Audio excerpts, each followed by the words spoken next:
यामध्ये कोणीही मोठा माणूस असेल, कोणी म्हणजे पॉलिटिकल असेल, कोणाचा इन्फ्लुएन्स जास्त असेल, तरी सुद्धा तुम्ही खात्री करून घ्या की कुठल्याही प्रकरणामध्ये, अशा प्रकरणामध्ये ज्यामध्ये लोकांचा जीव गेलेला आहे, हा जीव ज्याचा गेला तोही कुणाच्या तरी परिवारातला सदस्य आहे, मुलगी आहे, मुलगा आहे, आणि म्हणून असं जे लापरवाही बेपरवाही करणारे जे लोक आहेत त्यांना बिलकुल सोडलं जाणार नाही, ते कोणी असू द्या।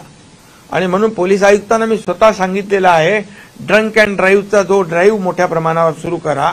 जे हॉटेल रात्री उशिरापर्यंत चालू असतात त्यांचे लायसन्स रद्द करून टाका, त्यांच्यावर कारवाई करून टाका, आणि बिलकुल कुठल्याही परिस्थितीमध्ये ते माणूस कोणी असेल दारू पिऊन गाडी चालवू लागला की त्याच्यावर कठोर कारवाई करा, अशा प्रकारच्या सूचना दिलेल्या आहेत। आणि या सर्वांसाठी आहेत, कोणी मोठा छोटा कोणी नाही, कायद्यासमोर सर्व समान आहेत। आणि याच्यामध्ये आम्ही आणखी पण काही गोष्टी करू इच्छितोय की बाबा स्पीड जो आहे, जसं आपल्या सी लिंकला स्पीड वाढला की आपोआप अलर्ट येतो, गाडी त्याची स्लो होते, असं देखील आम्ही या ठिकाणी ट्रॅफिक आणि पोलीस आणि ज्या संबंधित यंत्रणा आहेत त्यांच्याबरोबर हे करून यावर देखील काय आपल्याला कंट्रोल आणता येतो का या बाबतीमध्ये देखील करू। कारण जो स्पीडने गेला की त्याला लगेच पेनल्टी, त्याचा दंड त्याच्या ऑटोमॅटिक होतो ना,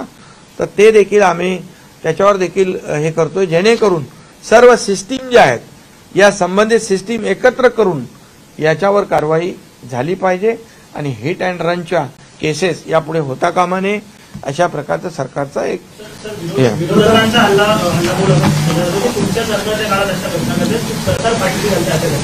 आता जाऊ दे। आता सरकार आता कुठली आकडेवारी माझ्याकडे आहे सगळी, काय काय विरोध तिकडे अगोदर 2.5 वर्षात झालं ते माझ्याकडे आहे, पण मला आज राजकारण करायचं नाही। यामध्ये राजकारण करू नये, कुणाचा तरी जीव गेलेला आहे याच्यामध्ये,